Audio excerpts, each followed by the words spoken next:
अक्षर अक्षर अक्षत बनकर लगी शब्द की रोली मात। छंद गीत संगीत अलंकृत पूजन अर्चन वंदन मात। भविता संस्कृति का उत्सर्जन मात शारदा खुश हो जाए। नृत्य का विगायन मंचन का श्रेमोमय रूप निखर आए। भारतीय संस्कृति विश्व की सर्वाधिक प्राचीन संस्कृति है और भारतीय साहित्य सबसे पुराना साहित्य।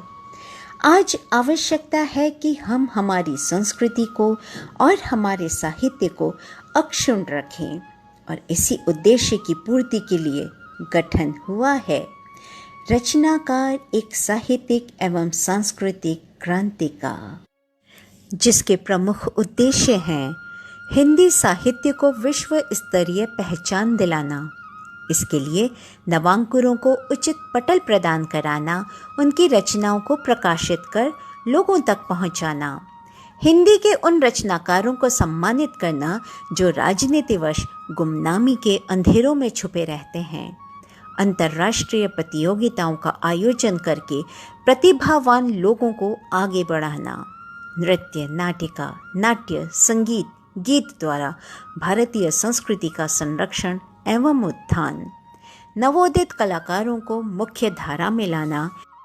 हम प्रतिबद्ध हैं भारतीय संस्कृति और साहित्य के उन्नयन हेतु।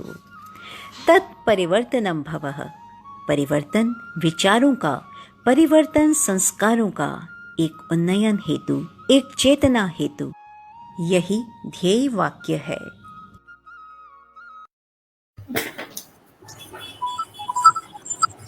प्रणाम। मैं कामना मिश्रा आप सभी का हृदय तल से स्वागत करती हूँ।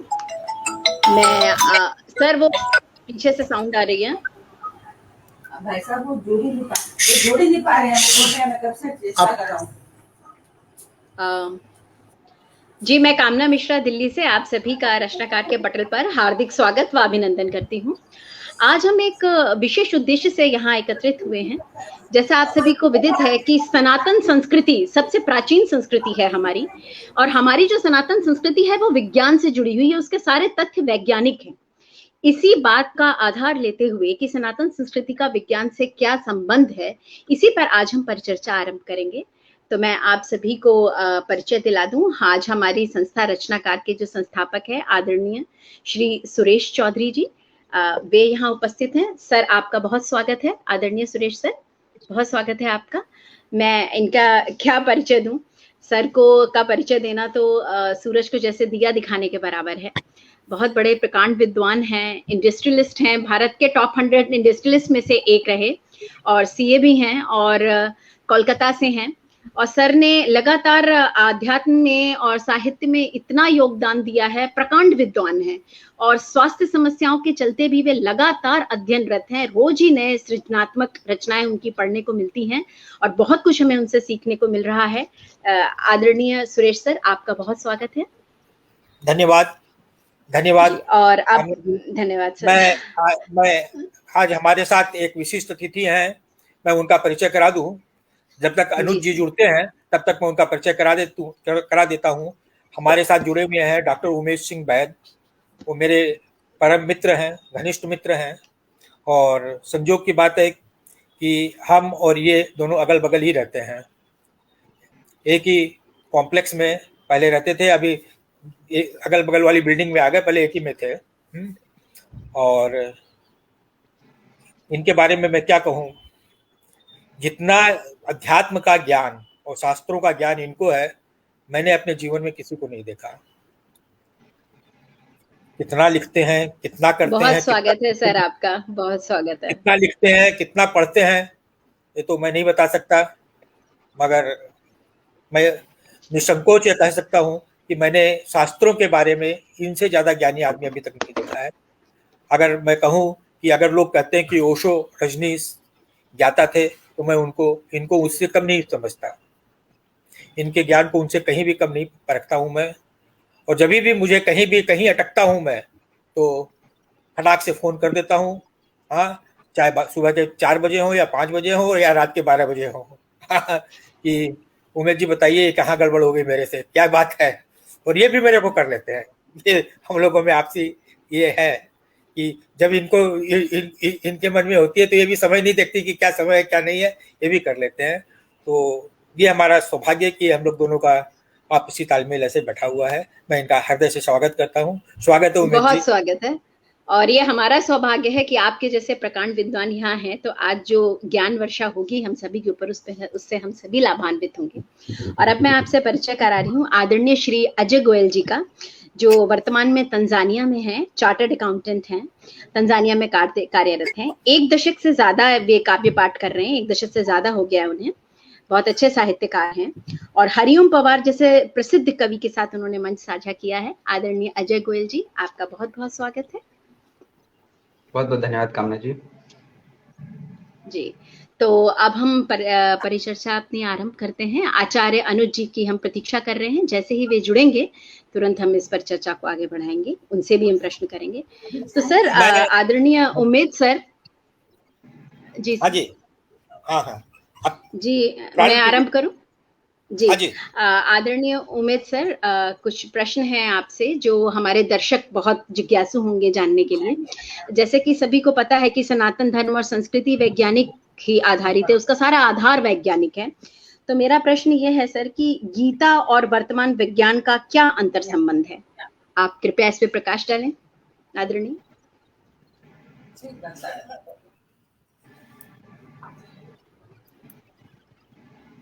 आपकी आवाज बंद है उमेश जी, आपका माइक म्यूट है सर। ओके, हाँ जी।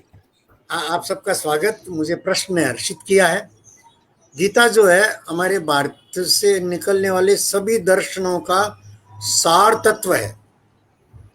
गीता से ही आगे बढ़ करके गीता का कर्म शास्त्र जो है उसको जैन दर्शन ने इतना फैलाया, इतना बढ़ाया, इतना सूक्ष्म स्तर तक पहुंचाया, लेकिन दुर्भाग्य से और जैन दर्शन गीता से अलग हो गई।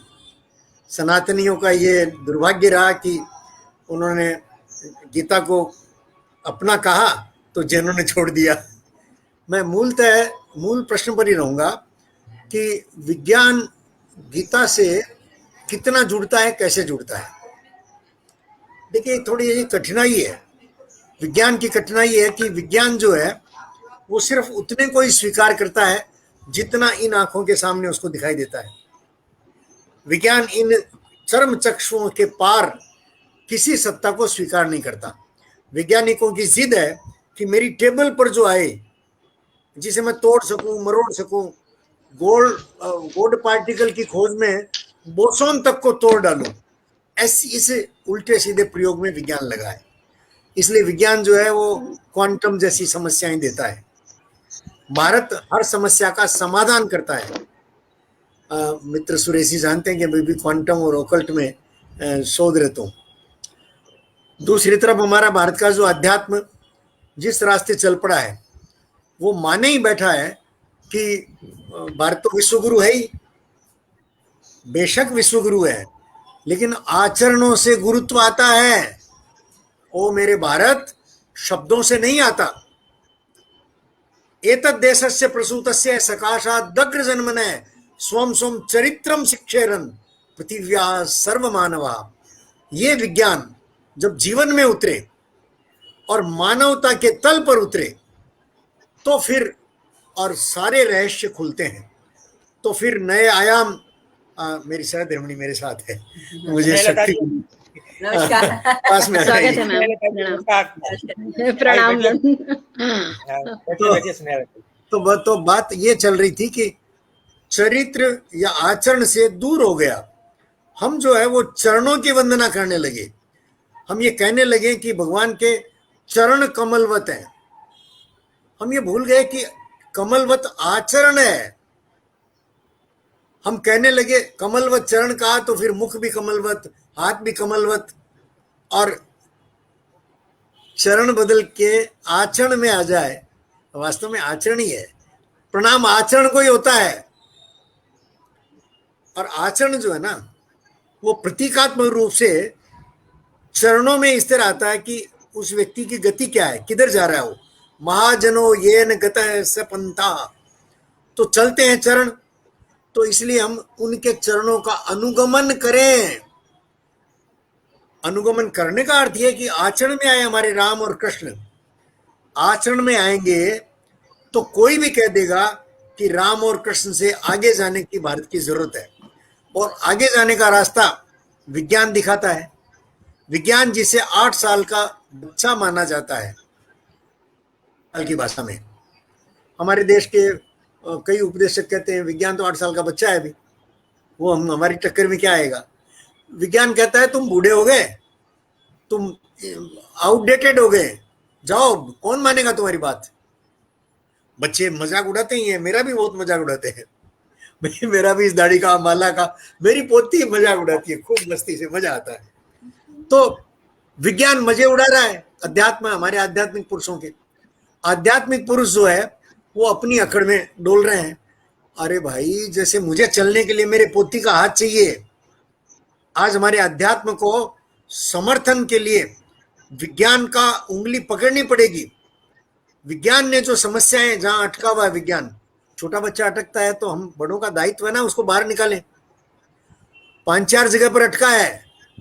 जेनेटिक्स में अटका है विज्ञान। आप सब जानते हैं कि जेनेटिक्स के आधार पर जीन बदल करके, और हम चाहे जैसे जितने विवेकानंद पैदा कर लेंगे, बुद्ध और महावीर पैदा कर लेंगे।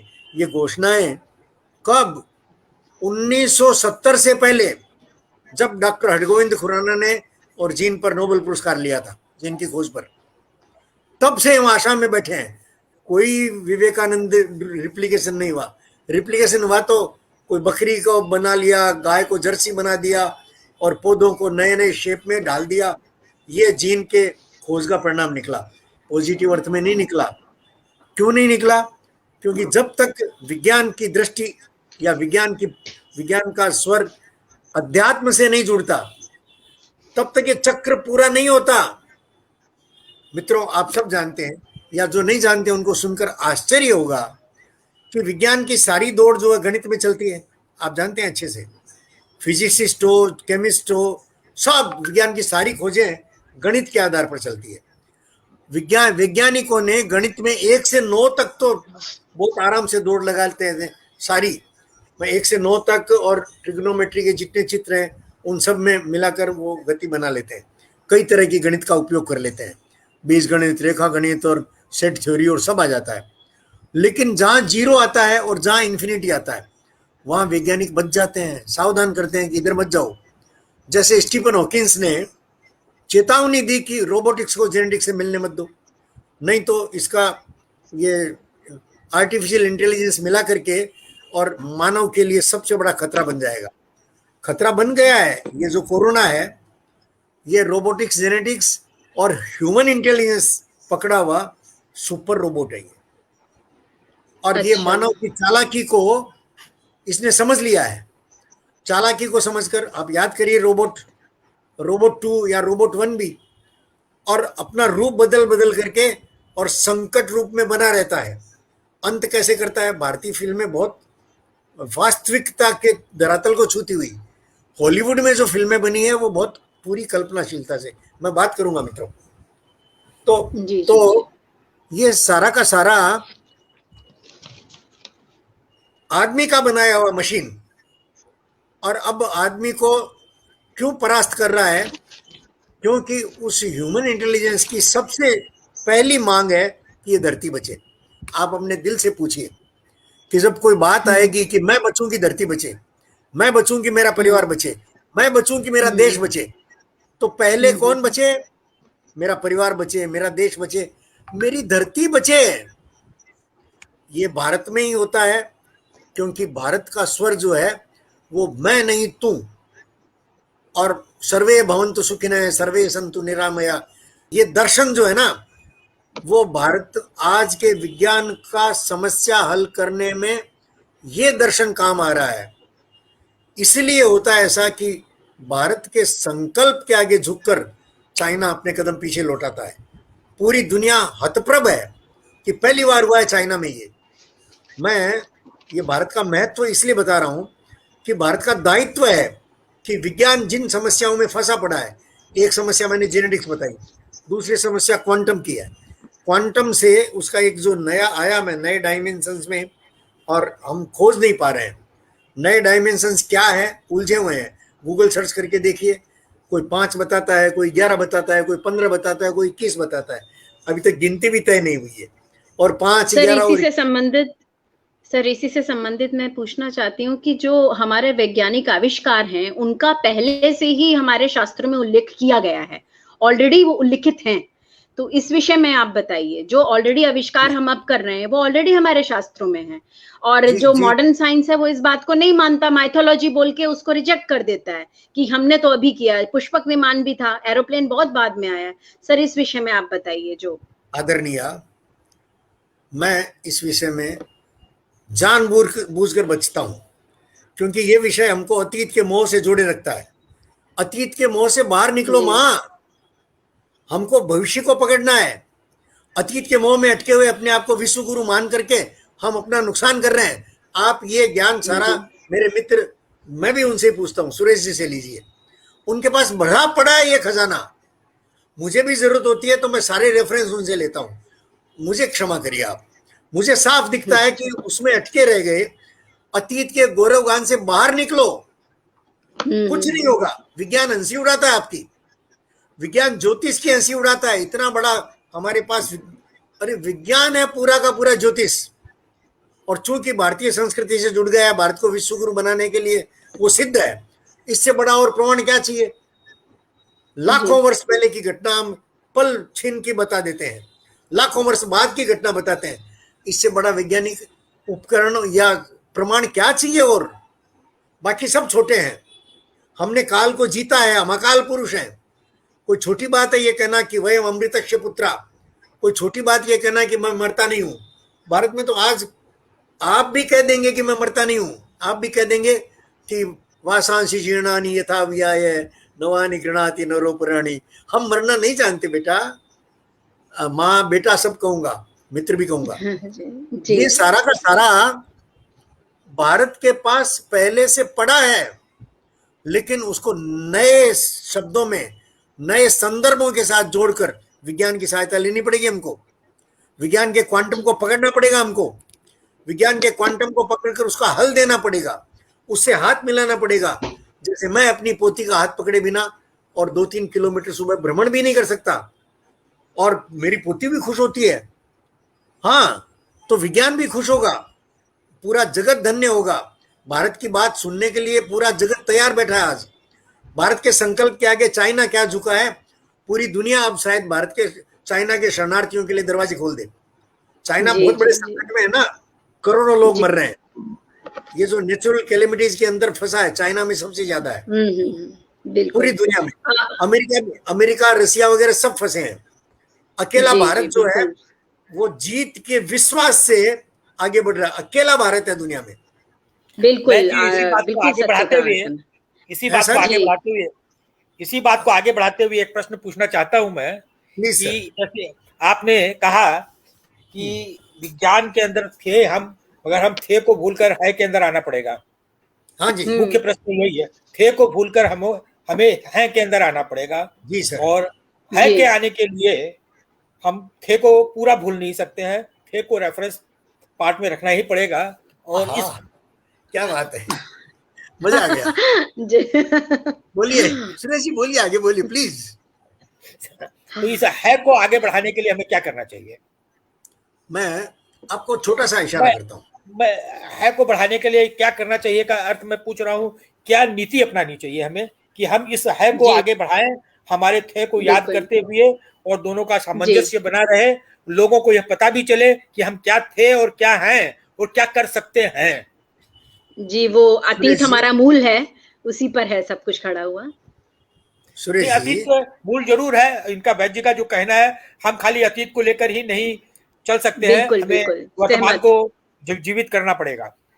जी सर, जी सर। वैद्य का कहना है कि हमें वर्तमान को जीना पड़ेगा, वर्तमान को जीवित करना पड़ेगा। तो उस वर्तमान को हम कैसे जीवित कर सकते हैं, ये मैं जानना चाहता हूं। युवा पीढ़ी, बिल्कुल युवा पीढ़ी का उसमें कैसे पहले तो श्रोता इस भ्रम में न आए।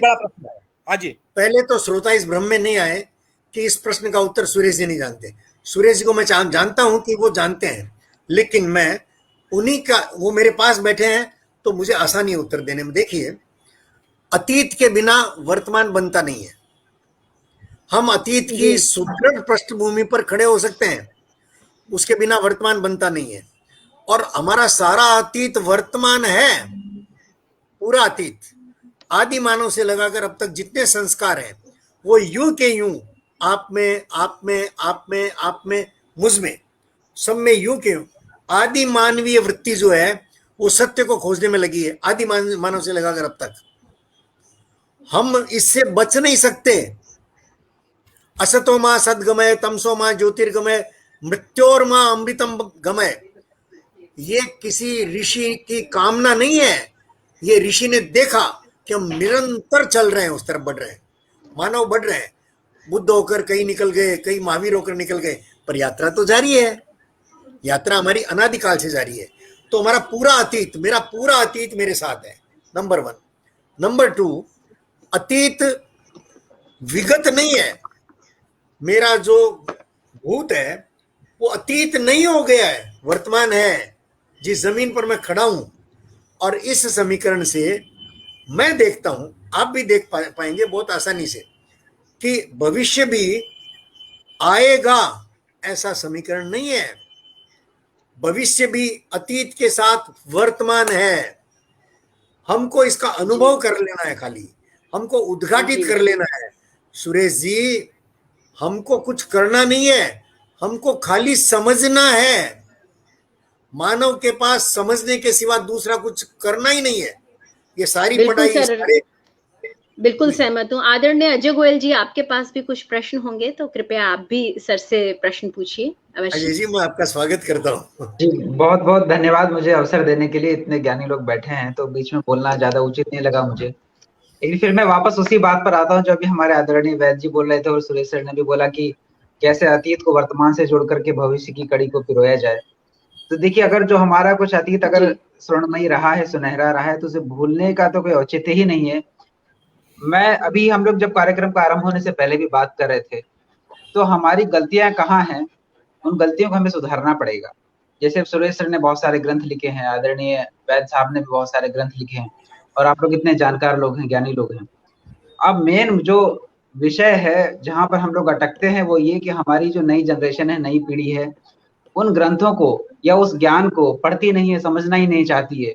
तो उन लोगों के दिमाग में अभी भी जो पाश्चात्य संस्कृति है, पाश्चात्य सभ्यता है, जो कहने की मॉडर्न साइंस है, उसी पर सभी की तरफ रुझान है। मैं ये नहीं कह रहा हूँ कि मॉडर्न साइंस की तरफ रुझान नहीं हो, लेकिन क्या उनका रुझान हमारी संस्कृति, हमारी पौराणिक सभ्यता और हमारे ग्रंथों पुराणों की तरफ नहीं होना चाहिए? जहां पर हमारे पास अथर्ववेद है, जहां हमारे पास आयुर्वेद है, जहां पर हमारे पास ऋग्वेद यजुर्वेद है, उसमें हमारे पास वैमानिकी विज्ञान भी है, जो आपने भी पुष्पक विमान की बात की थी। तो जब उतने सारे ग्रंथ हमारे पास विद्यमान है, तो इसका मतलब क्या हमने उनको पढ़ना छोड़ दिया या हमको समझना छोड़ दिया? जैसे अभी सर ने ज्योतिष विज्ञान की बात कही, ज्योतिष विज्ञान की बात की। ज्योतिष से मैं पूर्णतः सहमत हूँ। बहुत सारे लोग, पढ़े लिखे लोग नहीं सहमत होते, लेकिन मैं ज्योतिष विज्ञान से पूर्णतः सहमत हूँ। लेकिन समस्या क्या है कि ज्योतिष समझने वाले लोग नहीं है, ज्योतिष बताने वाले लोग नहीं, इसलिए ज्योतिष विज्ञान के ऊपर प्रश्न उठते हैं। अब ये वैसे ही बात है कि मेडिकल साइंस एक बहुत बहुत विकसित साइंस है, लेकिन अगर कोई झोला छाप डॉक्टर आके आपका इलाज करने लगे और कल आपकी बीमारी बढ़ जाए तो आप बोलेंगे कि मेरा तो मेडिकल साइंस के ऊपर से विश्वास उठ गया, मेडिकल साइंस कुछ होता ही नहीं है। तो उसी तरीके से ज्योतिष है। तो अब हमको देखना है, हमें समाधान की तरफ अगर हम जाएं तो मुझे मानना चाहिए कि जो हमारे पुराने ग्रंथ हैं, जो हमारे साहित्य भरे हुए हैं, उनको निकालें, उनका अनुवाद करें, नई जनरेशन के सामने लाएं, समझें। गीता की भी हम बात करते हैं, गीता गीता गीता, हमारी नई पीढ़ी ने कितनी गीता पढ़ी है? और गीता भी पढ़ी है तो गीता को केवल इतना समझते हैं कि श्री कृष्ण और अर्जुन का संवाद, लेकिन उस गीता में कितने मर्म हैं? आपके जीवन से संबंधित शायद ही ऐसा कोई प्रश्न बाकी होगा अगर आप गीता सही से समझ लें तो उसका समाधान उसमें ना मिल जाए। तो गीता स्वयं मोक्ष का द्वार है। गीता आपको गृहस्थ में रहते हुए, सन्यास में रहते हुए, ब्रह्मचर्य में रहते हुए भी आपको मुक्ति का साधन बताती है, समाज की सेवा के साथ साथ मुक्ति का साधन बताती है। इतना अच्छा ग्रंथ कहाँ पर है? किसी विज्ञान में नहीं मिलेगा, किसी मॉडर्न साइंस में नहीं मिलेगा, किसी स्कूल में नहीं मिलेगा। लेकिन समस्या क्या है कि हम पढ़ते नहीं हैं, हम समझना नहीं चाहते हैं। पाठ्यक्रम में शामिल नहीं है ना, हमारे सिलेबस में शामिल नहीं है। पाठ्यक्रम में शामिल हो, एकदम कामना जी, पहली बात तो पाठ्यक्रम में शामिल होना ही चाहिए, और दूसरी बात पाठ्यक्रम को उस तरीके से पढ़ाना भी तो चाहिए। पाठ्यक्रम में केवल हम बिल्कुल। उन श्लोकों का अर्थ बता दें तो बात नहीं खत्म हो जाती, उसमें बहुत सारे मर्म है, उनकी व्याख्या चाहिए बच्चों को समझाने के लिए, समझने के लिए। मेरा ये विचार है, बाकी आप लोग ज्ञानी लोग हैं। मैं इसको बात को आगे बढ़ाते हुए एक बात बताना चाहता हूँ कि जैसे अजय जी ने कहा कि पुराने शास्त्रों को विधिवत और सही ढंग से परिभाषित करना आवश्यक है। मैं इसे कहता हूं कि हमारे वेद में, मंत्रों में सारी बातें लिखी हुई हैं। उसको एक सूक्त को पकड़कर विदेश वाले लोग ग्रामोफोन बना सकते हैं, बिल्कुल ये कुछ कर सकते हैं। हम उस सूक्त को पकड़कर हंसी मजाक कर सकते हैं। उसका कारण क्या है? हम उस सूक्त को सही ढंग से डिकोड नहीं कर पा रहे हैं। आवश्यकता है आज वेदों के, उपनिषदों के, शास्त्रों के मंत्रों का, सूक्तों को डिकोड कर सही ढंग से परिभाषित करने की। जो सही ढंग से परिभाषित करेंगे तो वह जन प्रिय भी होगा, लोक मान्य भी होगा, लोग उसको समझेंगे भी, लोग मानेंगे भी। मैं इसके अंदर एक उदाहरण देना चाहता हूँ। वेद जी ने एक पुस्तक लिखी है गीता के ऊपर। उनका खाली पहले अध्याय के ऊपर, इनकी करीब मैं सोचता हूँ 400-500 पृष्ठ की पुस्तक होगी। वह पुस्तक में इन्होंने विस्तार से एक एक श्लोक का व्यवहारिक, आज के युग में वह श्लोक कैसे आज के युग में वह काम है, आता है, उसका क्या व्यवहार में आज के समय में उसका क्या प्रयोजन है, उसके बारे में उन्होंने विस्तार से लिखा है। तो वैसे विस्तार से अभी का विषय नहीं है ये। नहीं, मैं बताता हूँ। आज आवश्यकता है उस प्रकार एक एक शब्दों को, एक एक चीजों को डिकोड करके आज के संदर्भ में बताने की। जब हम शास्त्रों को आज के संदर्भ में बताएंगे तो लोग अपने आप उसको पसंद करेंगे, लोग अपने आप उसको जानेंगे, लोग अपने आप उसके बारे में पढ़ेंगे और जानेंगे। आज इनके साथ इनकी धर्मपत्नी स्नेहलता जी भी है, इनको पूरी की पूरी गीता कंठस्थ है। हम लोग तो इनसे सुनते हैं। और सर ये तो बहुत गौरव की बात है कि मैम भी आपके साथ, मतलब इतना, अदरवाइज मैंने तो यही देखा है कि गृहिणियां अपने घर गृहस्थी में ही खुश रहती हैं, मगर वे इतनी बड़ी विदुषी हैं और आपका साथ दे रही हैं। स्नेहलता जी हमारी कलकत्ता की बहुत बड़ी समाज सेविका है और इतनी कुशल मंच संचालन है। मैं तो कहूंगा कलकत्ता के अंदर आज मंचों की सबसे सर्वश्रेष्ठ संचालिका है। तो कभी इनको संचालन के लिए मैं देख रहा हूँ अनुज जी आ गए हैं। तो मैं अब अनुज जी का, मैं कामना जी, आप अनुज जी का जी सर मैं अनुज जी का पटल पर स्वागत करती हूँ। प्रणाम अनुज जी। आचार्य अनुज कुमार शर्मा जी। जी प्रणाम। आचार्य अनुज कुमार शर्मा रामानुज जी, इनका जन्म 10 अगस्त 1993 उन्नाव उत्तर प्रदेश से हुआ। इस समय ये वाराणसी में हैं। आचार्य हैं, MJMC संस्कृत पत्रकारिता से इन्होंने किया है और अनुसंधान भी कर रहे हैं, अध्यापन में भी लगे हुए हैं, संस्कृत एवं शास्त्र का प्रचार भी कर रहे हैं, व संस्कृत युगम के संयोजक भी हैं। और बहुत हर्ष हो रहा है आपसे मिलके, क्योंकि अभी हम लोग यही बात कर रहे थे कि आज की युवा पीढ़ी का रुझान किस प्रकार से हम शास्त्रों को और विज्ञान को जोड़कर किस प्रकार से युवा पीढ़ी को चेताया जाए, उनको अपने शास्त्रों के महत्व के बारे में बताया जाए कि हमारे शास्त्र जो हैं वो सब वैज्ञानिक तथ्यों से परिपूर्ण हैं।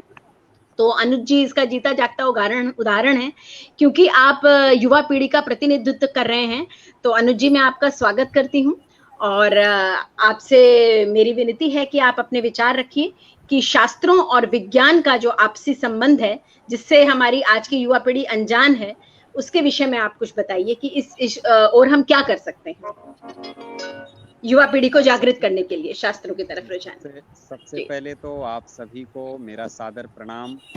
सुरेश महोदय को मेरा प्रणाम, और हमारे साथ में माता जी जुड़ी हैं और साधक महोदय जुड़े हैं, उनको मैं हृदय से प्रणाम करता हूं, आशीर्वाद की कामना करता हूं। और महोदय जुड़े हैं, उनको भी मेरा प्रणाम, आपको सबको प्रणाम। सर्वेभ्यः नमस्कृत्य अनंतरम हम एतदेव वदामि। संस्कृत और विज्ञान, यहाँ तक कि हम ये कह सकते हैं वेद और विज्ञान, इनका परस्पर में तादात्म्य संबंध है। अर्थात हम विज्ञान और वेद को अलग अलग नहीं देख सकते। अभी कुछ क्षण पूर्व हमारी बात हो रही थी साधक महोदय से, तो उन्होंने एक बात स्पष्ट कही कि वेद के प्रत्येक वर्ण में विज्ञान है। तो स्पष्ट है कि ध्वनि विज्ञान से लेकर के हमारे वेदों में प्रत्येक विज्ञान का अद्भुत समावेश है। यहाँ तक कि अगर हम देखें भाषा विज्ञान के धरातल पर, तो पूरे विश्व में भाषा विज्ञान को लेकर के अनुसंधान और नवाचार प्रस्तुत करने का सबसे बड़ा अगर कोई योगदान दिया किसी देश ने, वो भारत ने दिया।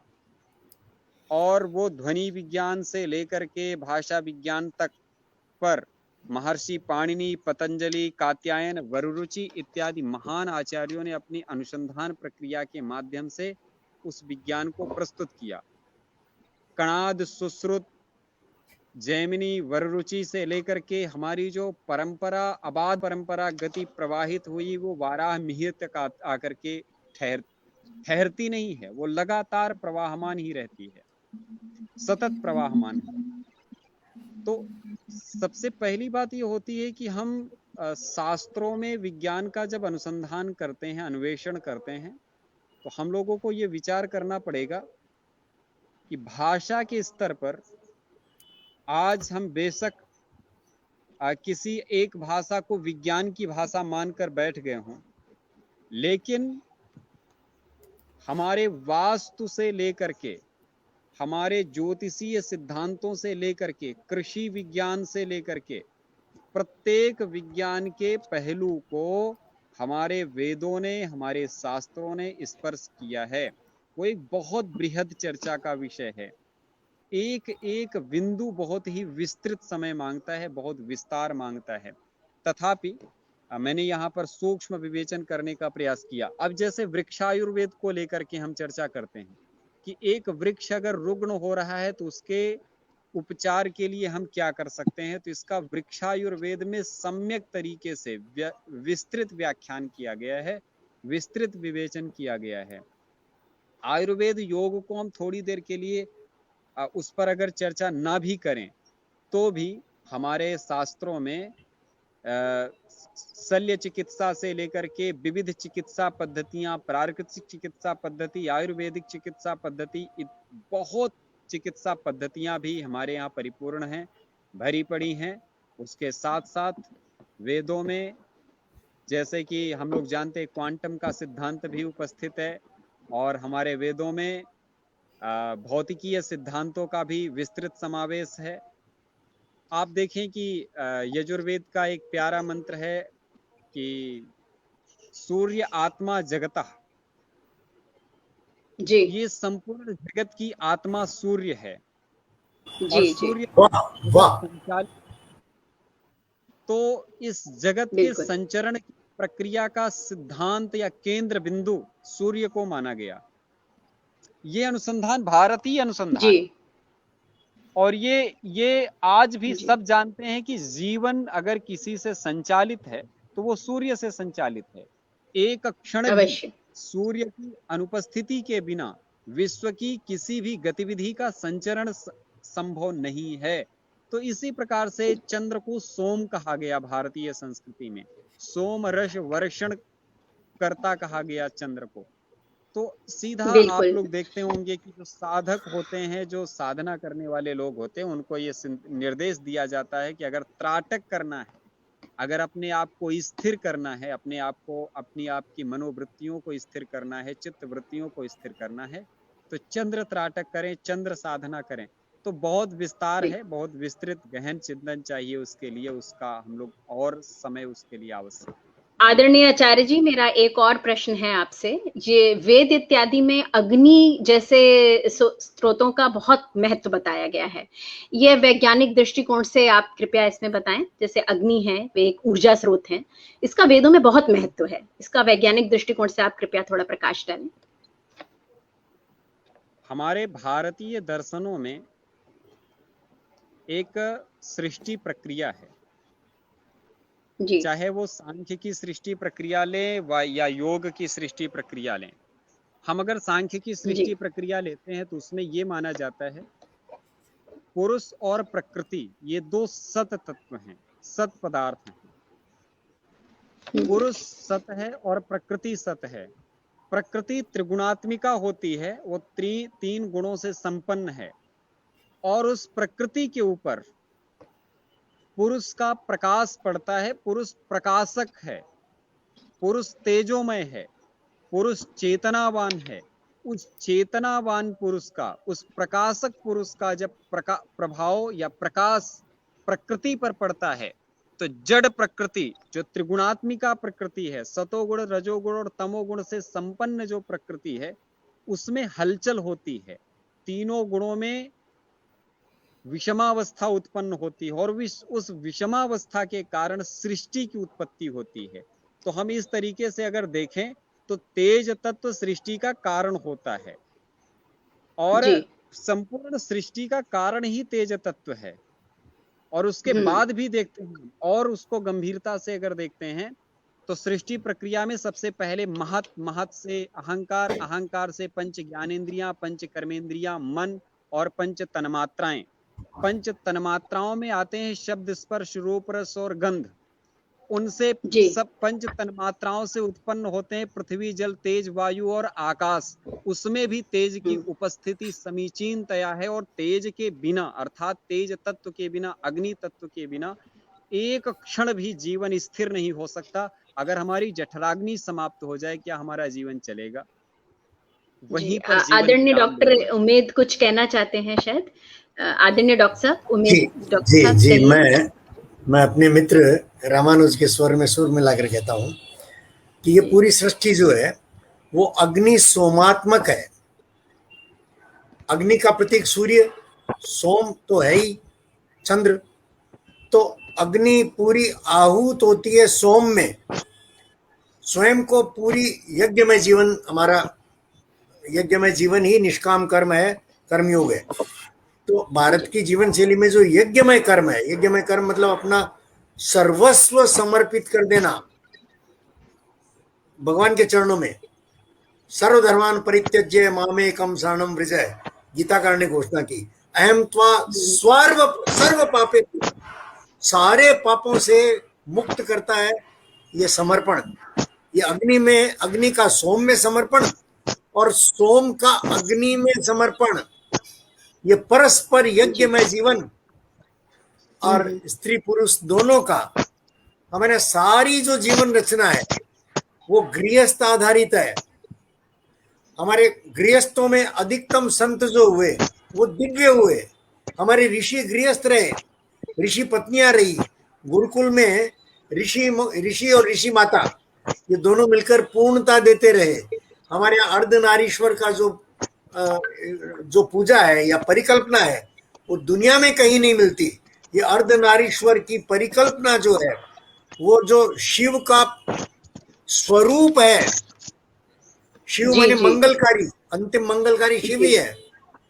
बाबा तुलसीदास ने हनुमान चालीसा में एक अद्भुत चौपाई कह दी।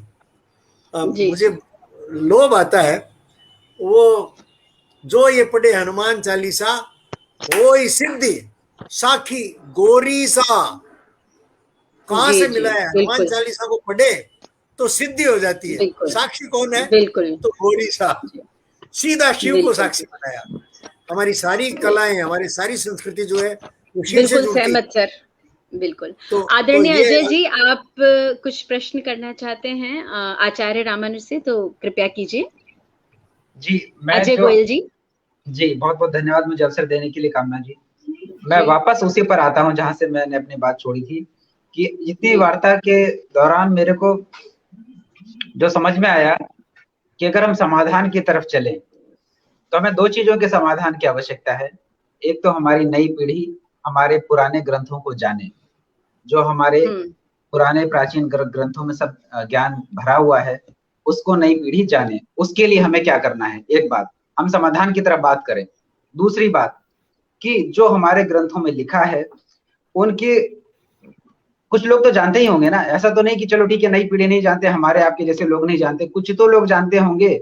तो जो लोग जानते हैं वो लोग उन समस्याओं को का समाधान क्यों नहीं दे रहे हैं जो आज विज्ञान जिनके आगे झुका हुआ खड़ा है। जैसे अभी हमने बात की, क्वांटम की बात की, अभी जेनेटिक्स की बात की, तो जब हमारे वेदों में सब कुछ लिखा है, हमको पता है और पूर्णतः विश्वास भी है, तो क्या हम में से कुछ ऐसे लोग नहीं है जो उसका समाधान दे सके? दूसरा प्रश्न ये था मेरा। पहला ये था कि हम क्यों नहीं नई पीढ़ी को प्रेरित कर पा रहे हैं, या कैसे प्रेरित करें कि वो हमारे प्राचीन ग्रंथों को जाने, पढ़े, समझे। ये दो प्रश्न तो आचार्य अनुज जी तो ये इसका समाधान उत्तर दें। जी, आचार्य अनुज जी से मैं अनुरोध करूंगी कि आप इन प्रश्नों का उत्तर दें, कृपया सादर। ग्रंथों के हमारा जो वैदिक ज्ञान विज्ञान है, उसका विस्तार वास्तव में ठहर सा गया है। उसके पीछे सबसे बड़ा कारण है हमारे भारतवर्ष की लंबी गुलामी, और उस गुलामी के बाद में हमारे हृदय में पनपी उदासीनता।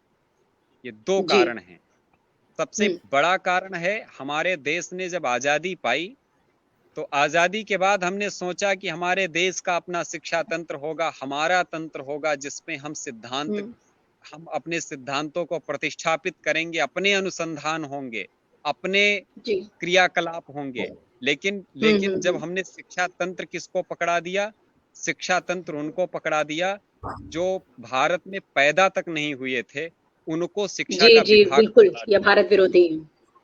तो समस्या वहां से उत्पन्न हुई, और भारत में ऐसे ऐसे शिक्षा मंत्री आए जो संस्कृत शब्द सुन करके और धर्मशास्त्र या हमारे भारतीय शास्त्रों का नाम सुन करके उनका खून खौल उठता था।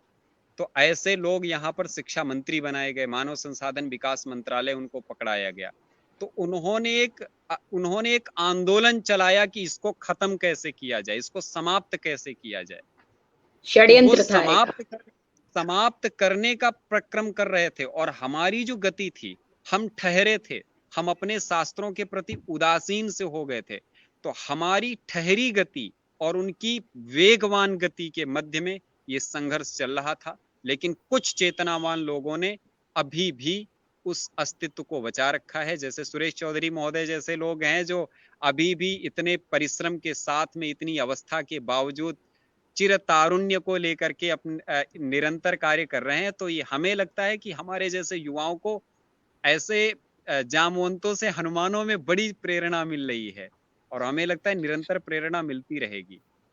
मेरा आपसे एक निजी प्रश्न है आचार्य अनुज जी, कि आपको देखकर बहुत प्रेरणा मिल रही है, लेकिन मैं आपके विषय में जानना चाहती हूँ कि आपके संस्कार, आपका लालन पालन किस प्रकार हुआ है कि आज के युवा होते हुए आपका इतना रुझान है संस्कृति शास्त्रों की तरफ, आप अनुसंधान भी कर रहे हैं। तो कैसे आपके मन में ये विचार आया? क्या ये पारिवारिक माहौल था, आपकी शिक्षा, या आपका शुरू से ही रुझान था? इस ओर आज जरा प्रकाश डालें, हमारी युवा पीढ़ी को बहुत सहायता मिलेगी। मेरे पारिवारिक परिवेश को अगर देखा जाए तो मेरे पिताजी राजनीति में सक्रिय थे, और उनकी राजनीतिक सक्रियता को देखते वो अपने आदर्श के रूप में डॉक्टर राम मनोहर लोहिया को मानते थे, मेरे पिताजी। और उन्होंने हमारे गांव में मेरे गांव से लगभग कई किलोमीटर दूरी तक कोई विद्यालय नहीं है, कोई भी संस्थान नहीं था। इसलिए पिताजी ने बड़े संघर्षों के बाद येन केन प्रकारेण महामना का मार्ग अनुसरण करते हुए भिक्षाटन करके यहाँ पर एक विद्यालय खड़ा किया। उस विद्यालय में उन्होंने जो संस्कार दिए, आज भी मेरे विद्यालय में हाय हेलो नहीं चलता है, हमारे यहाँ यस सर नहीं चलता, हमारे यहाँ हरि ओम बोला जाता है, नमस्ते और इसकी जगह पर। तो विद्यालय में हमारे तो बहुत बहुत सुंदर, बहुत, इसीलिए जिज्ञासु थी मैं। हमारे विद्यालय का जो आदर्श वाक्य है वो है रामो राजमणि सदा विजयते। और हम लोगों ने हमारे विद्यालय का जो मोटो है उसमें जिसका चित्र बना है वो भगवान श्री राम का, धनुषधारी राम का चित्र है। तो मेरे पिताजी ने यहाँ पर एक संस्कार पल्लवित किए थे, और उसके साथ में वो हमको बचपन से मंदिरों में और पूजा पाठ के प्रति उन्होंने प्रेरित भी किया। उसी का परिणाम हुआ कि उन्होंने चित्रकूट और फिर अयोध्या से काशी जाने को, उन्हीं का मार्गदर्शन। बिल्कुल, मतलब आपका जो पारिवारिक जो लालन पालन है, विशेष रूप से आपके पिताजी का योगदान है इसमें, आप बहुत बधाई के पात्र हैं, और पिताश्री को मेरा भी प्रणाम कहिएगा। अब एक और प्रश्न मैं आपसे करना चाहती हूँ कि जब भी आप विवाह करेंगे तो आपकी जीवन संगिनी भी आपके संग इसी कार्य में जो आप सामाजिक कार्य कर रहे हैं, अनुसंधान कर रहे हैं, कंधे से कंधा मिलाकर आपका साथ देगी, ऐसी जीवन संगिनी की कामना करते हैं आप, या वो घर गृहस्थी तक ही सीमित रहेगी? कृपया प्रकाश डालें, क्योंकि युवा वर्ग में हमारी युवतियां भी हैं, तो वे जानना चाहेंगी अवश्य कि आप क्या सोचते हैं इस विषय में। हम जब आए थे, इसके पहले जैसे ही आए थे, तो एक शब्द मैंने सुना था, अर्धनारीश्वर। यहाँ पर चर्चा शायद इसीलिए जी, इसीलिए मैंने पूछा। समाज में किसी भी गाड़ी के चलने के लिए 2 पहिए आवश्यक होते हैं। एक पहिया अगर भ्रष्ट हो जाए, पंचर हो जाए, तो दूसरा पहिया अकेले नहीं चल सकता।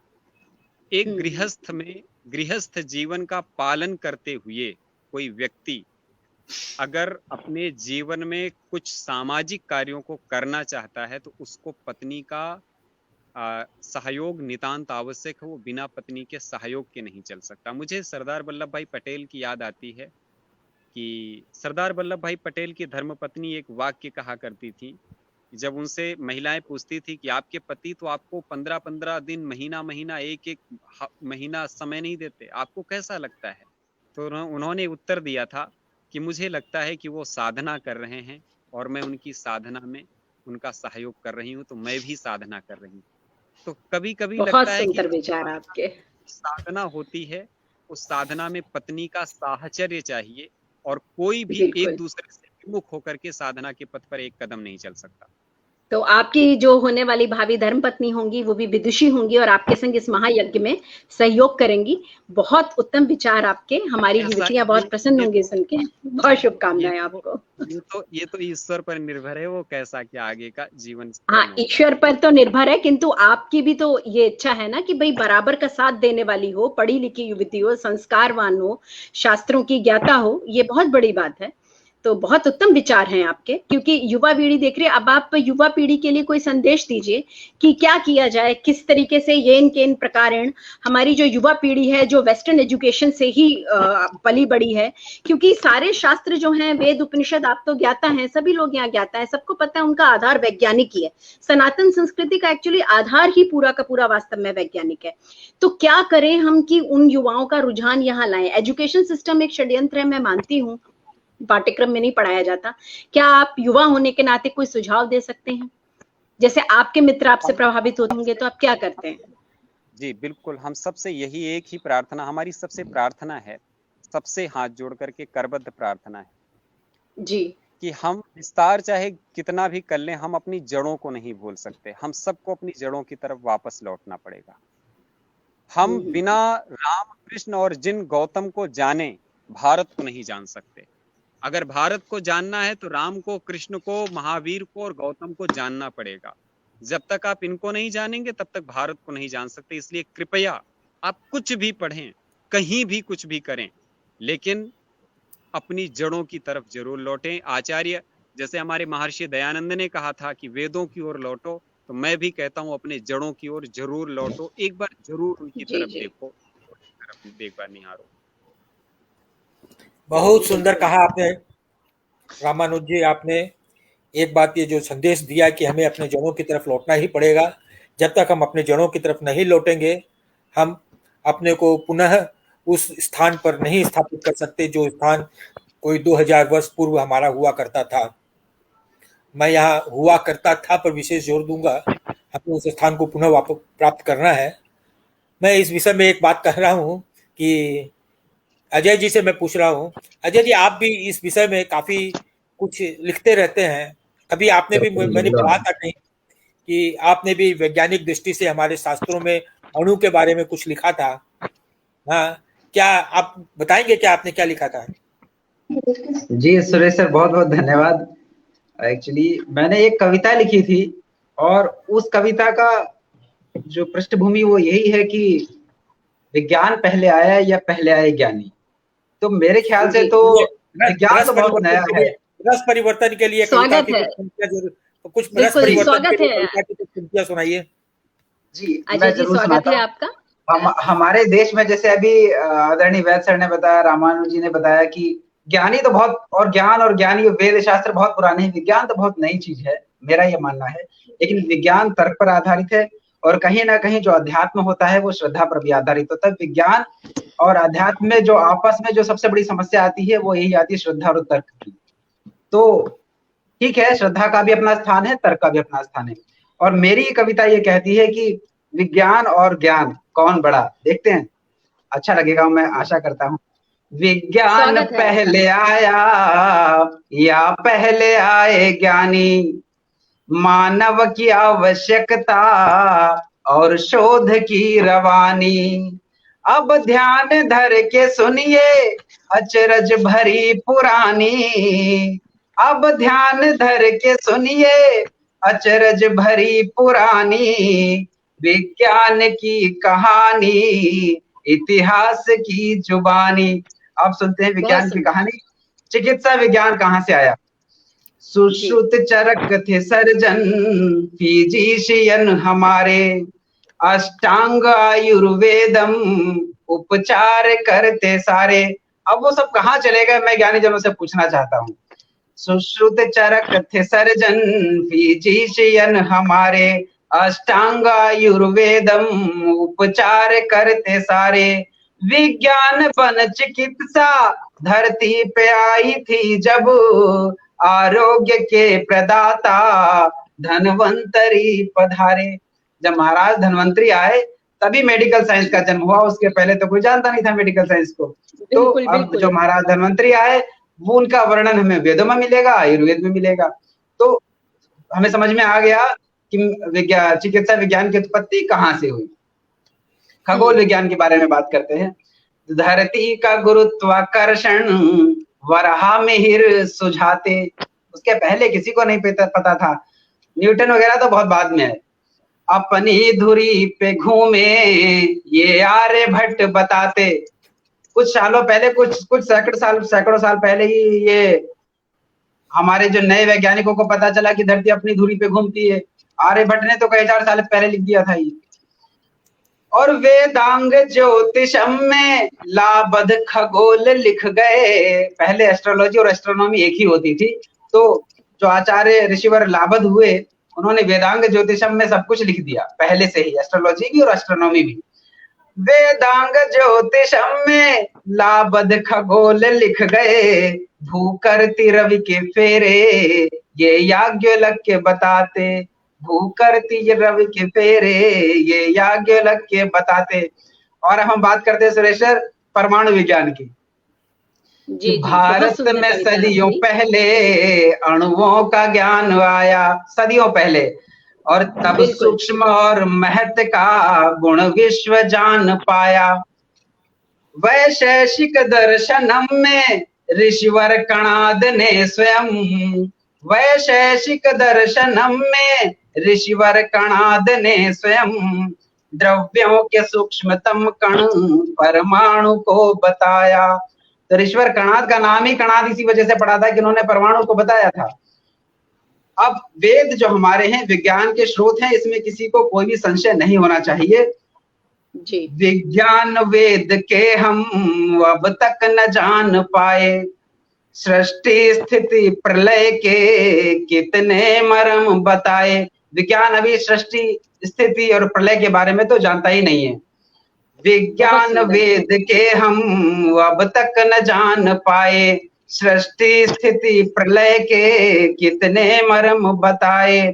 ब्रह्मांड में अनेकों बसते हैं सौर मंडल, ब्रह्मांड में अनेकों बसते हैं सौर मंडल, और शून्य में अनेकों ब्रह्मांड हैं समाये।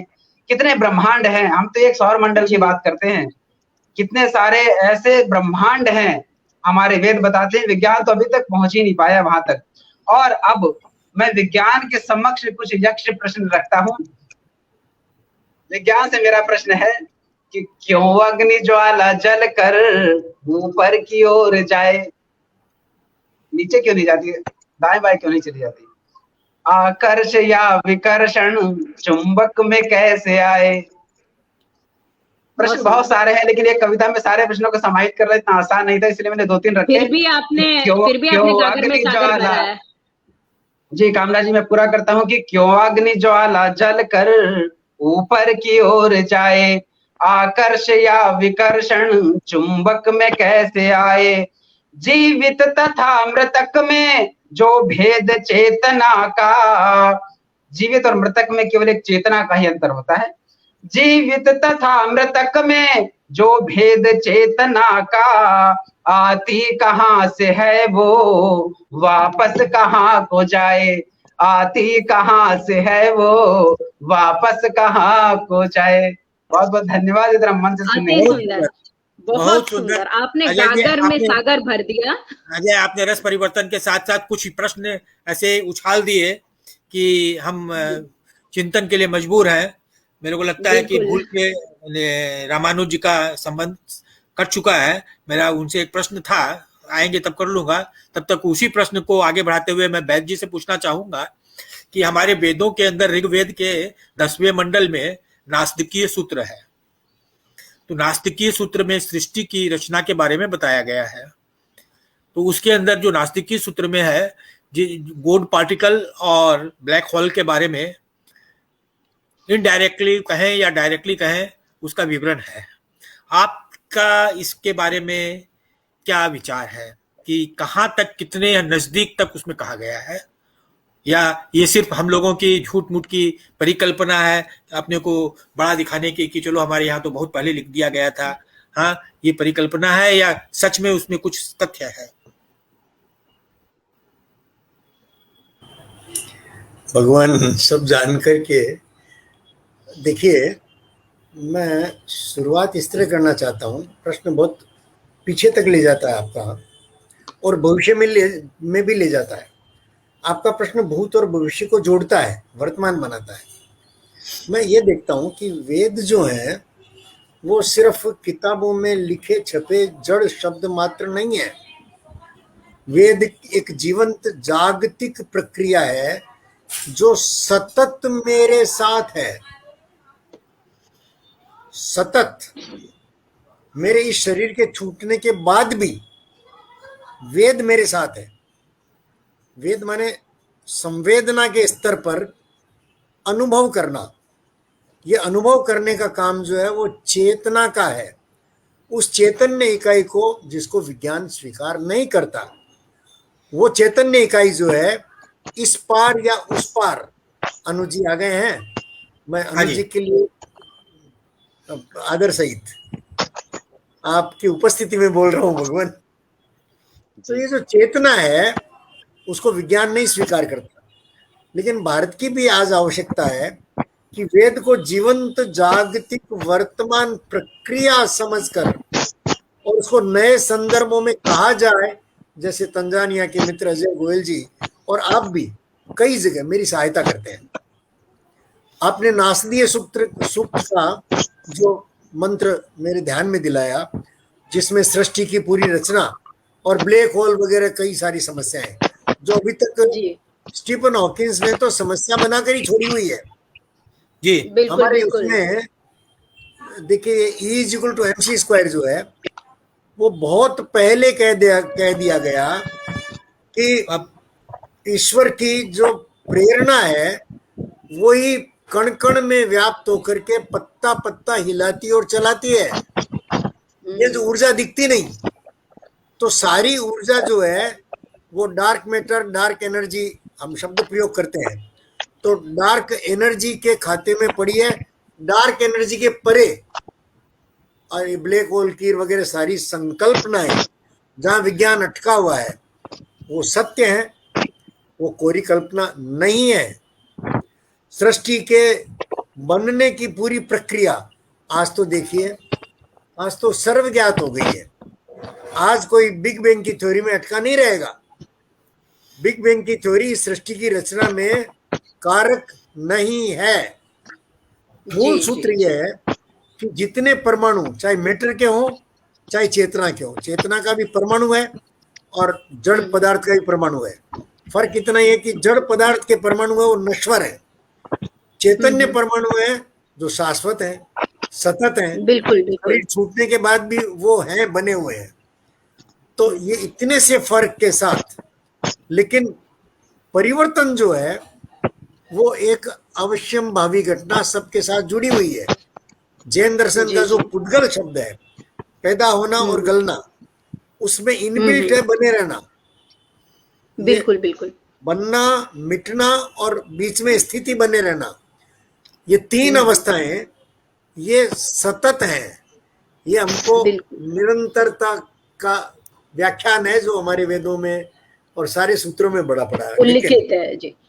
मैं बहुत सुंदर ढंग से आपने समझाया, बहुत सुंदर ढंग से समझाया आपने। मैं फिर कहता हूँ मित्र कि हमको वर्तमान में अपने आचरण में ढाल करके और कठिन परिश्रम करके हमको हमारे नैतिक नियम, हमारे परिवार जो टूट रहे हैं, हमारा समाज जो टूट रहा है, हमारी शिक्षा संस्थान जो बिखर रहे हैं अपने ही बोझ से, सारा पैसे पर आधारित हो गया है। बाप बनाना भैया सबसे बड़ा रुपया, अरे उससे बड़ा प्यार है, प्रेम की शक्ति सबसे बड़ी है। मैं सेक्स की बात नहीं कर रहा हूं। सेक्स को शरीर की जरूरत पड़ती है, प्रेम को जरूरत नहीं पड़ती। प्रेम जो है मजबूर करता है कृष्ण को मीरा तक ले आने में। मीरा में समझ आते हैं कृष्ण। जी कामना जी, आपको सर मेरा एक प्रश्न है जी, मेरा एक प्रश्न है। स्टीफन हॉकिंस का नाम लिया गया, तो मेरा एक प्रश्न था कि स्टीफन हॉकिंस ने उनकी डेथ से पहले इस बात को स्वीकार किया था कि एलियंस डू एग्जिस्ट, कि एलियंस एग्जिस्ट करते हैं। तो सर मैं ये जानना चाहती हूँ कि स्टीफन हॉकिंस जो इतने बड़े फिजिसिस्ट थे, वो ये बात कह के गए हैं, लेकिन उन्होंने ये भी बोला था कि हम उनसे दूरी रखें, उनसे संपर्क ना रखें। सर विज्ञान में ये बात उन्होंने कही है और इसके बारे में बड़ा कंट्रोवर्सी है, तो शास्त्र इस विषय में क्या कहते हैं? और जैसे बर्मुडा ट्रायंगल की मिस्ट्री है, मैं उसके बारे में भी जानना चाहूंगी, उसका भी उल्लेख है शास्त्रों में, और साइंस के लिए ये भी एक मिस्ट्री है। सर तो शास्त्रों में इसके बारे में क्या उल्लेखित है और विज्ञान क्या कहता है, बर्मुडा ट्रायंगल एंड एलियंस? इस विषय में हमारा युवा वर्ग बहुत दिलचस्पी से जानना चाहेगा। रामानुज जी आप बताएंगे? एलियंस के विषय में तो वस्तुतः हमारे शास्त्रों ने तो मौन साध रखा है, और सही बात तो ये है कि एलियंस की अवधारणा शास्त्रों की दृष्टि में समीचीन नहीं है।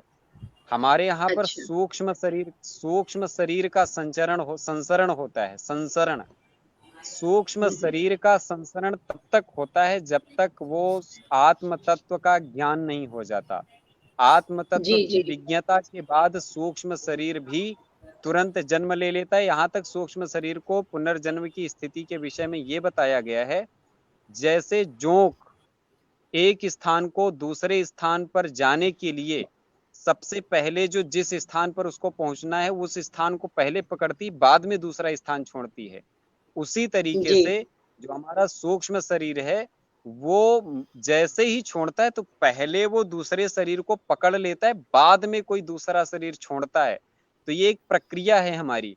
तो हमारे यहाँ किसी भी प्रकार की ये जो बातें हैं उन पर कोई विमर्श नहीं हुआ है। और पुराणों में मतलब दूसरे ग्रहों पे जो जीवन है इस विषय में, जैसे मार्स पे खोज किया जा रहा है कि शायद जीवन है, इस विषय में आप कुछ? से रिपीट कर रहा हूं, अन्य ग्रहों पर जीवन होना और प्लस उन ग्रहों और एलियन का धरती पे आना, ये दोनों में भेद है जी। ये जो आज की अवधारणा, आज जो कहा जा रहा है कि अन्य ग्रहों पे जीवन है अथवा नहीं है, जीवन के विषय में शास्त्रों में सीधे कहा गया। अभी जैसे महोदय ने कहा कि सोम, ये चंद्र का प्रतीक नाम, ये चंद्र का दूसरा नाम भी है सोम, जिसका अर्थ ही होता है अमृत तत्व। तो अर्थात जहां पर अमृत तत्व है वहां पर तो जीवन निश्चित है। और जहां मंगम शुभम लाति यह सह मंगलः, जहां पर मंग है, शुभ है, वहां पर जीवन कैसे नहीं होगा? तो अन्य ग्रहों पर जीवन है, लेकिन अन्य ग्रहों के लोगों का यहाँ पर गमनागमन हो रहा है अभी वर्तमान काल में। ये वर्तमान काल, ये इसके विषय में थोड़ा अभी चिंतन की आवश्यकता है और ज्यादा गंभीर चिंतन करना चाहिए। बिल्कुल बिल्कुल। अजय जी आपका कोई प्रश्न है? जी कमला जी, आप बहुत बहुत देर से प्रश्न कर रही हैं और अपने आप भी प्रश्न कर रही हैं और मुझसे भी प्रश्न करवा रही हैं। मैं अब आपसे एक प्रश्न करना चाहता हूँ। पहले तो आपको बहुत बहुत साधुवाद, इतना अच्छा आप संचालन कर रही है और आपने सबके बारे में बताया और अपने बारे में आपने कुछ नहीं बताया। तो मैं थोड़ा बहुत जो भी आपके बारे में जानता हूँ मैं बताना चाहता हूँ कि आदरणीय कामना मिश्रा जी समाज सेविका हैं, शिक्षाविद हैं और सामाजिक सांस्कृतिक साहित्यिक संस्था अंतस की प्रचारक हैं, प्रचारिका हैं, प्रचार सचिव हैं। मंच पर अभिनय करती है, नृत्य प्रस्तुति करती है, नाटक लेखन करती है, संवाद लेखन, निर्देशन, कविताएं और पता नहीं कथाएं, गजल, दिल्ली पुलिस में पुलिस मित्र हैं, मोटिवेशनल स्पीकर हैं, यूट्यूब चैनल है आपका और पता नहीं क्या क्या। सुरेश सर कुछ रह गया था, आप बता दीजिए। नहीं सर, बस हो गया। ये बहुत बड़ी बात है कि कामना जी पुलिस मित्र हैं, समाज सेविका तो हैं और पुलिस के लिए भी एक, जो पुलिस ने जो कई नारियों को यह बना रखा है कि वो पुलिस के लिए वो एक रोल मॉडल रहती हैं, उस हिसाब से इनको रोल मॉडल के रूप में चुना गया है। ब्रिज का काम करते हैं समाज और पुलिस के बीच में। तो ये दिल्ली पुलिस के लिए रोल मॉडल है और इन्होंने पुलिस मित्र बना रखा है कि समाज का और पुलिस के बीच के अंदर जो भाव है, जो ऐसी स्थिति उत्पन्न हो जाती है कि लोग पुलिस को अपना मित्र नहीं समझते और समाज पुलिस से अलग रहना चाहता है, दूर होना चाहता है, तो उस दूरी को मिटाने का काम ये करती हैं। इस हिसाब से ये पुलिस की मित्र है और पुलिस इसी से संबंधित मैं एक प्रश्न पूछ लेता हूँ, क्योंकि हमारा जो आज का ये विषय है इस कार्यक्रम का कि भारतीय दर्शन और विज्ञान। तो जो एक पुलिस का दर्शन है वो कुछ और है और जो पुलिस का विज्ञान है वो कुछ और है। जो पुलिस तंत्र की स्थापना की गई है उसका जो एक उसके पीछे जो सोच थी वो एक अलग थी और जो वो पुलिस तंत्र जब बंद करके आ गया तो अब लोग उनको देखना मिलना नहीं चाहते, उनके पास जाना नहीं चाहते। कोई पुलिस के संग घूम रहा तो वो उसका गलत कुछ मतलब निकालते हैं। आप सही कह रहे हैं कि जबकि स्थापना पुलिस तंत्र की इसलिए की गई थी कि वो जनता के रक्षक है, जनता को जहां पर सहयोग की आवश्यकता हो निसंकोच उनके पास जाए, मदद मिलेगी। तो इस दर्शन और विज्ञान में क्यों इतना अंतर आ गया, कुछ आप बताइए। देखिए, बिल्कुल मैं आपको बताना चाहूंगी कि देखिए अच्छे बुरे लोग हर जगह होते हैं। पुलिस के बारे में ये कहा जाता है ना दोस्ती अच्छी ना दुश्मनी अच्छी, कि लोग डरने लगे पुलिस से, शायद इसीलिए पुलिस तो आपने तो दोस्ती कर रखी है, आपने तो अपने नाम के आगे पुलिस मित्र लगवा लिया। हाँ बिल्कुल, हमने तो बाकायदा समाज में आगे बढ़ के ये काम किया। जब ये पुलिस मित्र का कॉन्सेप्ट आया तो जैसे कि मेरी उम्र की है गृहिणियां हैं, जो महिलाएं हैं, अधिकतर पुरुष पुलिस मित्र भी हैं, वो मेरे से ज्यादा रिलेट कर पाएंगी। कोई भी समस्या है या कुछ है तो वो मुझसे ज्यादा बात कर पाएंगी बजाय थाने जाने के। तो ये दूरी इतनी ज्यादा आ गई थी समय के संग। एक तो लोग शरीफ घर के लोग वैसे ही डरते हैं पुलिस और थाने के नाम से, तो इस दूरी को कम करने के लिए जैसे वुमेन सेल्फ डिफेंस की वर्कशॉप भी हम ऑर्गेनाइज कराते हैं, तो सिर्फ लड़कियों के लिए कॉलेज में नहीं कराते हैं, 40+ की लेडीज के लिए भी कराते हैं कि बैग स्नैचिंग का काम, मतलब ये सब चीजें बहुत बढ़ रही हैं और सेल्फ डिफेंस की आज सभी को जरूरत है, सभी को आवश्यकता है। तो पुलिस की छवि खराब है, इसमें कोई शक नहीं है।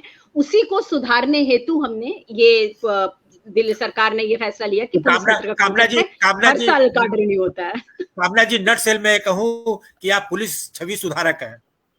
जी, आप बिल्कुल आप सही कह रहे हैं, छवि सुधारक और ब्रिज वगैरह जो हमने। सुरेश सर, मैं जो प्रश्न किए थे मैंने, मुझे लगता है कि ये एक जो पुलिस मित्र की जो भूमिका है, जो कामना जी भूमिका निभा रही है, मुझे लगता है कि जो हमारा अध्यात्म है और जो विज्ञान है, तो कुछ लोग अपने अध्यात्म का खूंटा गाड़ के बैठे हैं, कुछ लोग विज्ञान का खूंटा गाड़ के बैठे हैं।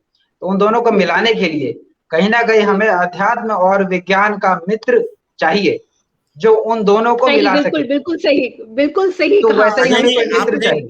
आपने अजय जी बहुत सुंदर लिंक बनाया।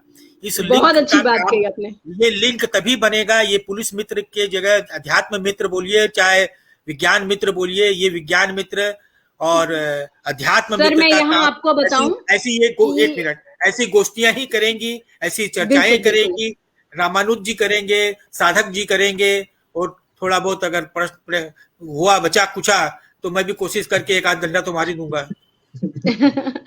सर, मैंने साहित्य और काव्य का भी सहारा लिया। जो पुलिस वीक सेलिब्रेशन हो रहा था उसमें एक मैंने काव्य गोष्ठी आयोजित कराई थी आम जनता और पुलिस के लिए खास तौर पे, ताकि वो लोग मिक्सअप हो सकें। तो उस काव्य गोष्ठी का आयोजन मैंने किया था। तो काव्य और साहित्य का भी बहुत बड़ा योगदान है इसमें। मैंने इसका भी प्रयोग किया कि आम जनता से और पुलिस को जोड़ा जा सके। वही कहने का मतलब है, मेरा कहने का एक उदाहरण मैं बताता हूँ कि हम लोग जब सड़क क्रॉस करते हैं तो रेड लाइट आती है, लाल बत्ती जलती है, तो रुक जाते हैं, और हरी बत्ती जलती है तो चले जाते हैं। तो इन दोनों के बीच में एक पीली बत्ती भी जलती है। वो पीली बत्ती एकदम क्षणिक समय के लिए होती है, वो हमें खाली बताती है कि बस चलो अब चलने का समय, तैयार हो जाओ। तो ये पीली बत्ती का जो काम है, ये पीली बत्ती का काम हम लोगों को करना है।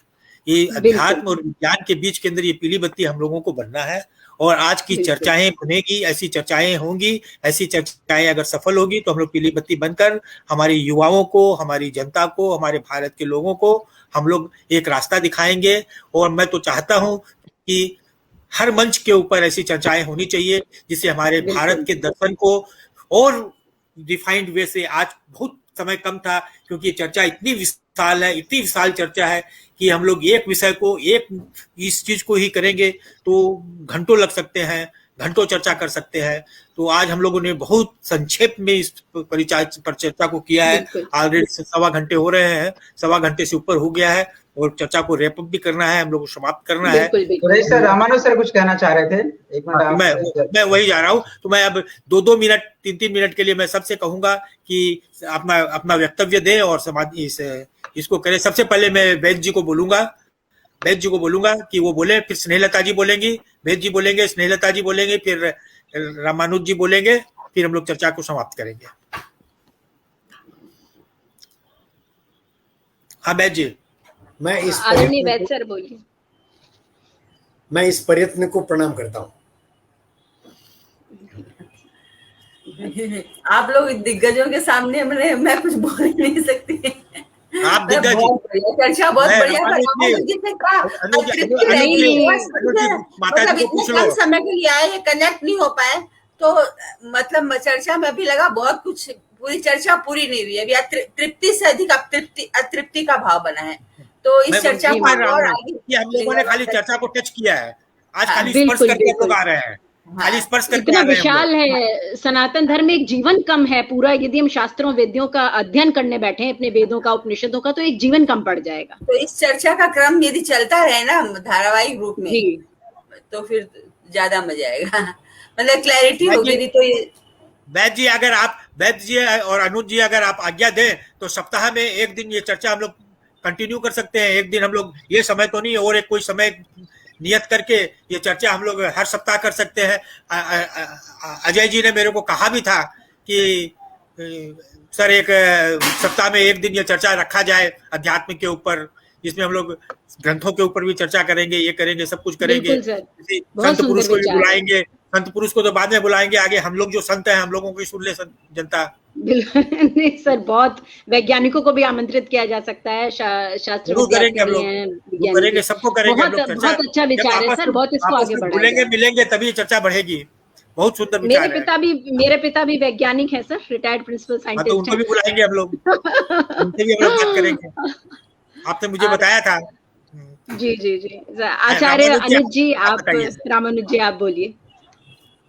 सबसे पहले तो एक चीज मैं ये कहना चाहता हूँ कि हम लोग कभी भी, हमें लगता है कि हम लोगों को थोड़ा सा इस पर विचार करना चाहिए कि अध्यात्म और विज्ञान ये अलग नहीं। ये कहने को लगता है, हमारे यहाँ शास्त्रों में कहा जाता है ज्ञान विज्ञान विमुक्तये, ये ज्ञान और विज्ञान विमुक्ति के लिए। इसलिए कृपया जो विज्ञान है वो विमुक्ति का ही साधन है। और दूसरी बात कहा जाता है, ईशावास्योपनिषद का वाक्य है, विद्याम च अविद्याम च यस्तद वेदो भयम सह अविद्यया मृत्युम तीर्त्वा। तो ये विद्या और अविद्या का अभिप्राय होता है लौकिक ज्ञान, और विद्या का अभिप्राय होता है पारलौकिक ज्ञान, अर्थात आध्यात्मिक ज्ञान। तो हम लौकिक ज्ञान के माध्यम से, जागतिक ज्ञान के माध्यम से पारलौकिक हम जगत को जीत सकते हैं, उसको, इस जगत रूपी महासागर को पार कर सकते हैं। माया का भी स्वरूप यही है कि वो, जैसे प्रकृति का स्वरूप ही यही है कि वो जीवात्मा को अपने स्वरूप का भोग कराती है, और वो स्वरूप भोगानंतर ही अपवर्ग की तरफ प्रवृत्ति होती है। तो इसलिए ज्ञान विज्ञान दोनों विमुक्ति के साधन हैं। विज्ञान कोसने की चीज नहीं है, विज्ञान संजोने की चीज है। और दूसरी बात, हमारे वेदों का हमारे शास्त्रों का जो ज्ञान है वो विज्ञान ही है, क्योंकि विशिष्टम ज्ञानम यत् तत् विज्ञानम, जो ज्ञान विशिष्ट है वही विज्ञान है। बस इतना ही कहना था। बहुत बहुत धन्यवाद। धन्यवाद रामानुज जी। हमारे एक श्रोता हैं दिवाकर आयाचित जी, उन्होंने निवेदन किया है कि आप चर्चा रिकॉर्ड कर प्रकाशित करते रहें। तो मैं उनसे ये बताना चाहता हूं कि ये चर्चा, कामना जी आपका एक और आया है, हाँ, तो मैं उनसे बताना चाहता हूं कि ये चर्चा मैं आज हमारे हिंदू कलश नामक यूट्यूब चैनल है उसके ऊपर मैं रिकॉर्ड करके पोस्ट कर दूंगा, जिनको भी आगे देखनी है।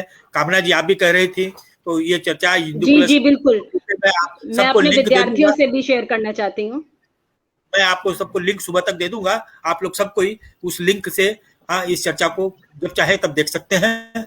हमारे फेसबुक पटल के ऊपर भी मैं लिंक प्रेषित कर दूंगा, आप सबको मैं अपने व्हाट्सएप के द्वारा भी प्रेषित कर दूंगा कि रचनाकार के व्हाट्सएप ग्रुप में भी डाल दूंगा, सब जगह मैं डाल दूंगा। और ये बहुत ही अच्छी रही चर्चा। एक प्रारंभ हम लोगों ने सोचा था, एक मन में एक ये आयोजन आया था, इसका श्रेय मैं स्नेहलता जी को दूंगा। तो स्नेहलता जी ने मेरे को कहा था कि इतनी अच्छी रामानुज जी इतनी अच्छी बात कहते हैं, जरूर उनसे एक बार आप उनको मंच पर बुला के उनसे वार्ता कीजिए, बड़ा अच्छा लगेगा। और सचमुच बड़ा अच्छा लगा, तो इसलिए मैं स्नेहलता जी को इसका सारा क्रेडिट दूंगा। और ये सर मैं कहना चाहती हूँ, एक शिक्षाविद होने के नाते ये चर्चा इतनी सार्थक रही है।